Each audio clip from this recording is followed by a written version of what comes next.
l'entreprise Salah Africa, je l'ai créée à partir de rien. À partir de rien. Parce que moi, ma première année, je n'avais pas une bourse pédagogique, j'avais une bourse sociale. Et nous, fin d'année, il faut aller mettre dans mon camp. Donc, moi, quand j'ai créé Salah Africa, il n'y avait rien, c'était mine de rien. Bienvenue sur l'émission Partir de rien. Tey dañoo seet si suñu frère Souleymane Seydi. Souleymane ñu bàyyi la nga présenté ñu tuuti quoi wax ñu kan mooy Souleymane Seydi.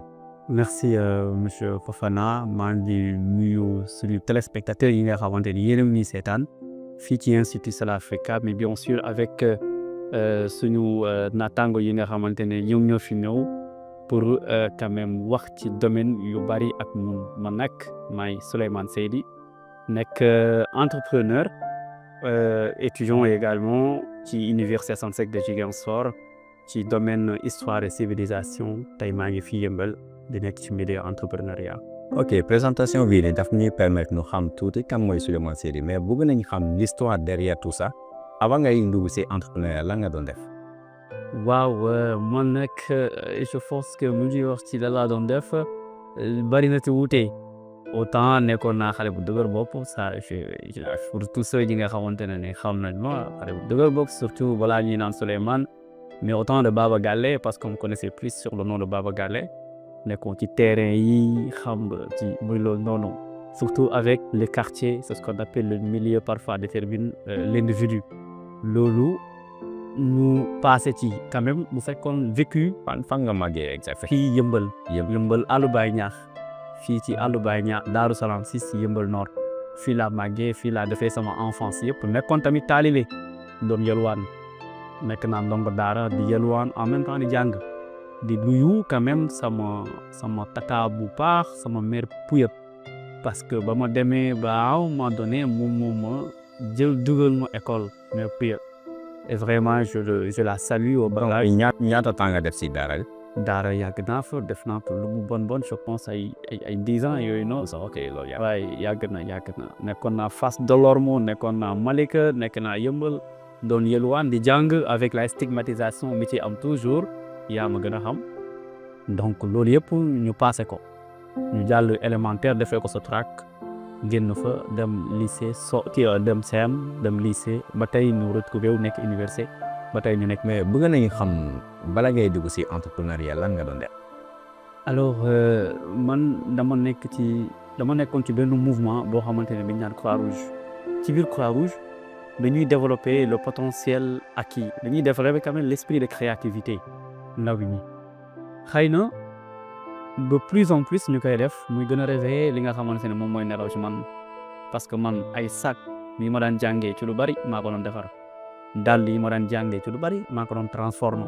mais yooyu da nga ko doon def avant ngay dugg ci Croix-Rouge wala c'était après. non man Croix-Rouge teel naa ci dugg. ok teel naa dugg autant bi ma nekkee talibé nekk élève nekkaale naa en même temps élément Croix-Rouge donc dama teel a dugg Croix-Rouge. yàgg nga ci. waaw non yàgg naa Croix-Rouge lu mu bon def naa fa tey presque 20 ans. ak lu ko ëpp donc foofu vraiment la mënee lu bari mais aussi ci banlieue bi nekk xam nga banlieue dafa xaw a nekk jungle léeg-léeg nit ki yaay utal sa bopp yenn arme de défense yi loolu yaay créer sa bopp pour nga mun see génn donc ci milieu yooyu vraiment ci laa gën a forger li nga xamante ne ni sama esprit de créativité. entreprise bi nga créé nii yow kese yaa ko créé wala da nga ko créé ak yeneen. waaw man avant ngay tontu loolu sax bëgg nañu nga expliquer ñu lan entreprise fan la jógee.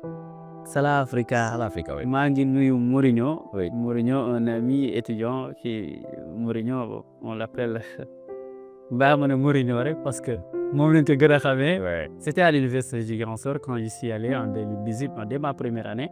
J'avais le look jusqu'à présent d'ailleurs j'ai le look de Mohamed Salah. Donc on m'appelait Mohamed Salah à l'université. Mohamed Salah loolu mu dem balaw et par la suite la fente le nom Salah Africa donc on dit que les grandes réalisations viennent du hasard donc c'est ainsi turu Salah Africa bi après nag ma créer ko contenu. ok ma créer ko contenu.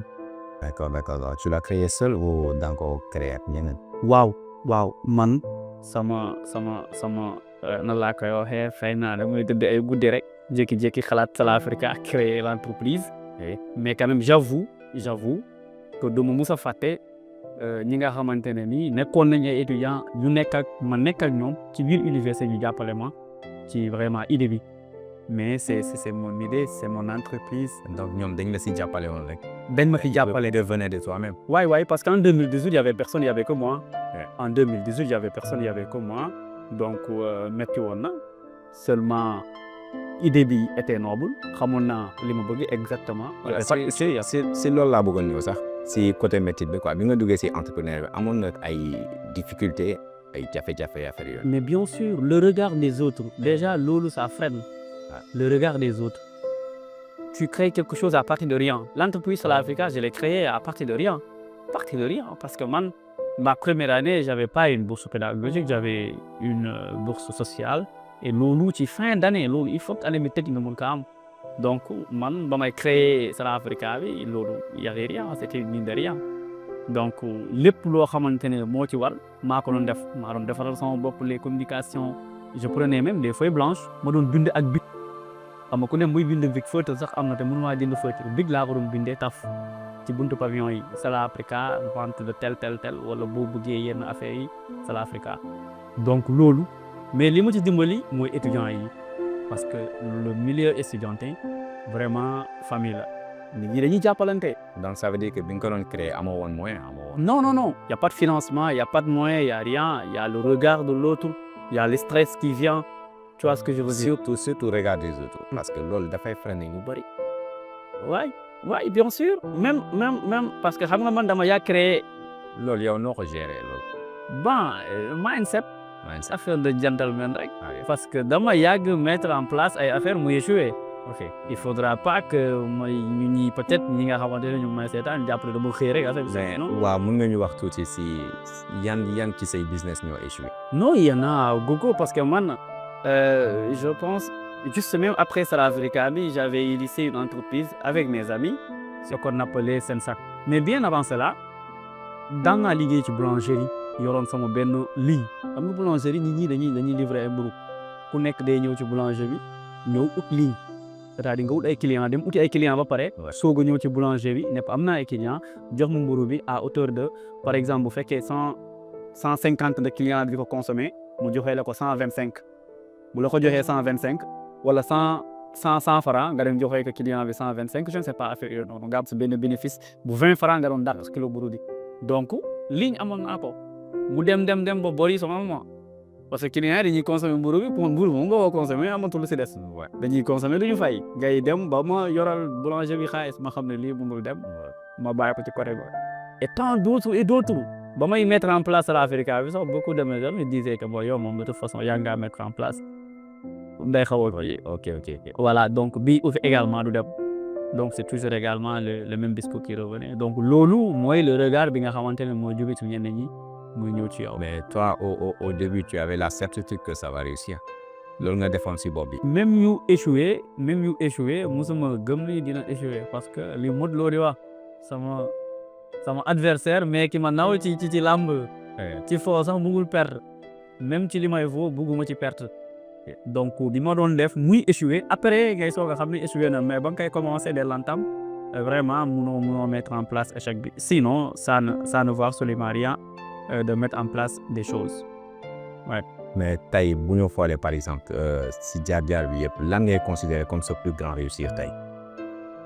Waaw sama plus grand réussite dama ne l'aboutissement c'est-à-dire Sala Africa.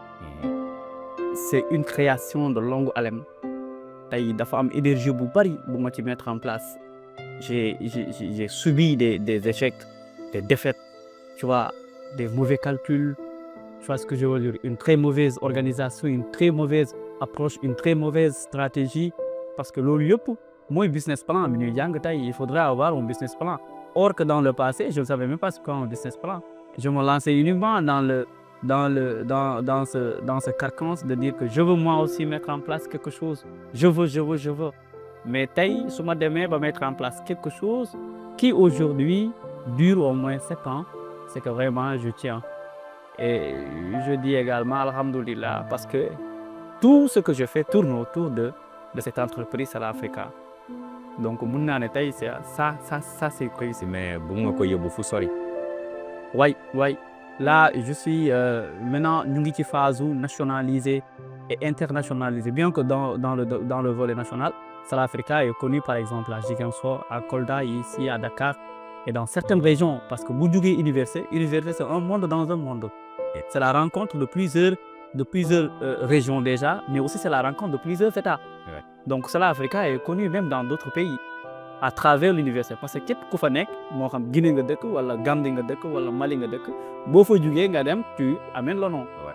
Donc loolu déjà c'est. mais bu ñu ñëwee ci Sala Africa bi bëgg nañ nga wax ñu tuuti yan produit la entreprise bi di mettre en disposition de ses clients. Comme bii ma sol bii ça fait partie des articles de Sala Africa. Bii ma sol également fait partie des articles de Sala Africa. Au début c'était juste une marque. On mettait la marque si ay t-shirt ñu def ko Sala Africa képi Sala Africa ñu organiser des séances de shooting affaire yooyu noonu mais maintenant tey ñu dem ba développer quand même benn entreprise boo xamante ne entreprise de couture la day créer des articles de Sala Africa ñu koy génnee périodiquement nekkatul également dañ koy génnee nii rek parce que yii nit ñi déjà ñu ngi koy commencer di defar lu bare bari donc y en a beaucoup. Il est intéressant maintenant nit ki mën a démarquer wu et ñun Sala Africa ñu ngi ci démarcation bi.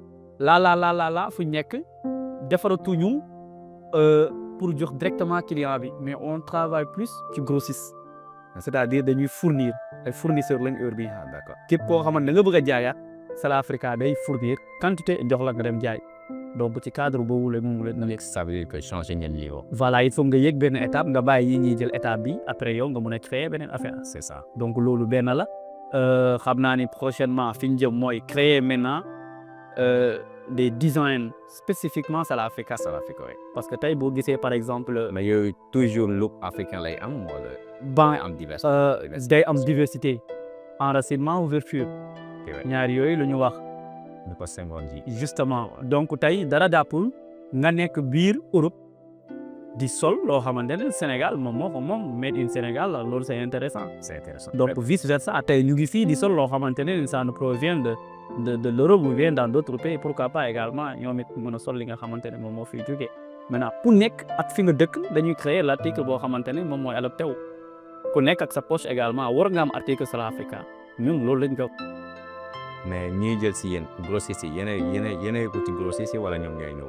ñoom ñooy ñëw léeg-léeg aussi ñu ñoo leen di wuti parce que à travers la communication nit ki mun na gis xool mu intéressé ko mu contacter wala mu contacter ki nga xamante ne nii jël na déjà article Sala Africa foo ko jëndee ci diw laa ko jëndee diw foo ko jëndee ci diw laa ko jëndee donc ça remonte tey bu amee yenn clients yoo xamante ne nii dañuy jaay en quantité am na ñu nekk Ziguinchor on les envoie très souvent des articles am na ñu nekk Kolda on les envoie des articles Sala Africa am na ñu nekk également ici à Dakar on les donne très souvent les articles Sala Africa ñoom ñu fay jaayaat.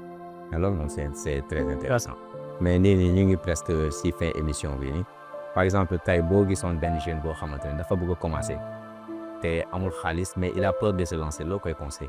Je lui dirais de se lancer. Il ne faut vraiment pas attendre parce qu'on dit la grandeur de l'homme n'a point d'année. Donc la valeur de l'homme n'a point d'année. Donc loolu amul ab du loo xamante ne ni demain la après demain la on ne sait pas si demain on sera là ou pas. On ne sait pas si même après ça on sera là ou pas. L'essentiel c'est qu'on est là. Dama jàng ñetti affaire ci sama ñetti mag loolu mooy sama li nga xamante ne moom moo ma gën a téye sama mag Alfousseyni Seydi qui est voilà qui est un des mentors moom ma jàngaloon ne idée bu bees bu ñëwee rek bindal teg c'est-à-dire bu bees bi bu ñëwee rek bindal teg parce que boo ko bindul teg buy ñëwaat bu nekk comme ni mu nekkee nu mu leeree am na léeg-léeg nga toog à un moment donné de la journée am idée buy ñëw ci xel bi buy ñëw heure boobu day bees takk boo ko perte boo koy ñëwaat boo toogee ba naan ndox nga naan pourtant amoon naa benn idée boo récolté waat idée bi day métti lu mu beesee bees bindal sama beneen grand bi Omar Seydi parce que man également tout ce que je fais c'est dans ma famille ñoom ñooy sama premier soutien ma famille vraiment c'est le premier soutien sama vrai grand Omar Seydi moom moo ma ne la première réussite c'est d'avoir commencé tantôt je parlais des réalisations de Star Africa dans le volet de la couture, mais aussi on est dans le volet de l'éducation. Star Africa a une école avec tous les cycles bien sûr. école bi kañ ngeen ko créé. ñu ngi koy créé depuis 2022-2023 tey école bi mu ngi ci 4e année donc am na préscolaire élémentaire collège donc ci lañ nekkagum pour le moment. donc ça veut dire que entreprise la boo xamante ne dafa yaatu.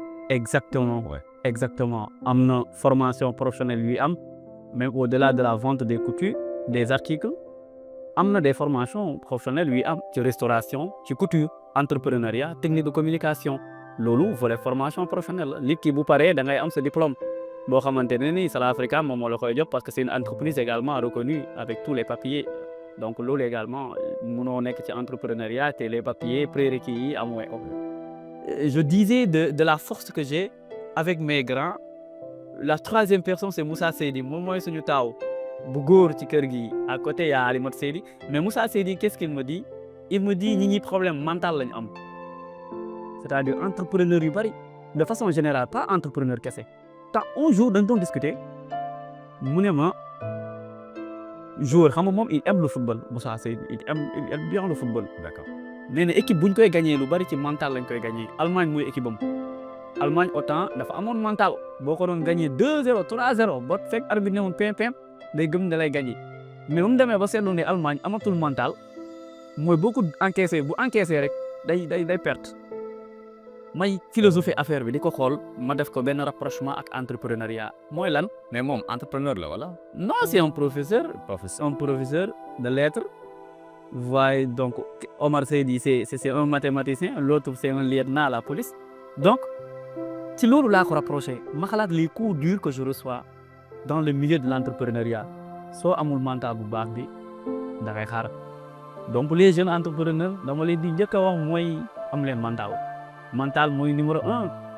moo lay permettre nga tenir. moom moo lay permettre nga tenir parce que sans mental vraiment mun naa ne bu nit ñi waxee parce que ku nekk buy wax quand tu émets une idée nga teg ko sur la table nit ñi lu ñuy wax le regard de l'autre la stigmatisation bi ñëw même découragement bi nit ñi di def loolu yëpp sont des poids qui se fait sur mais l'épaule. pour yow est-ce que xam nga lu tax nit ñi di def loolu parfois ñu lay jéem a décourager loolu. Bon loolu est-ce que ce n'est pas loolu je pense que c'est peut-être la nature humaine qui est ainsi. C'est la nature humaine nit bëggul ko raw naturellement nit bëggul ko raw tey mun nañu nekk ñun ñëpp mais kenn bëggul kenn raw sa morom lu ñu nekk xarit bëgguma nga raw ma loolu c'est naturel donc c'est pas pour rien qu'on dit que l'égoïsme la ñuy wax naturellement l'homme est égoïste loolu la ñuy wax entre guillemets mais ci milieu bi nga nekk ñun ci suñu vocabulaire aadoowuñu di encourager. loolu bokkul ci lu fréquent c'est très rarissime de voir ci sunu adage muy encourager ba ci kër yi xale buy jàng chaque jour c'est rare ñu ne ko jërëjëf ñàkk nga fayda da ngay redoubler jàngoo c'est-à-dire xaste moo gën a bari encourager donc loolu c'est une affaire sociologique. Ouais, dafay casser moral. Voilà loolu c'est une affaire sociologique la société sénégalaise elle est ainsi faite suñu encouragement mu gën a néew. Vraiment ci li nga xamante ne moom la nit ki di def lu nit di def découragement moo ci gën a bari.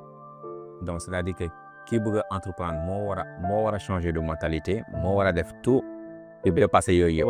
waaye il faut faire un lavage de cerveau faire une rupture di naan nga mun a reconvertir ban su mën ko waxee nga fóotaat sa bopp pour nga mun a am mental boobu. et savoir encaisser aussi les critiques. waaye parce que loolu yëpp buñ ko résumer mooy confiance en soi.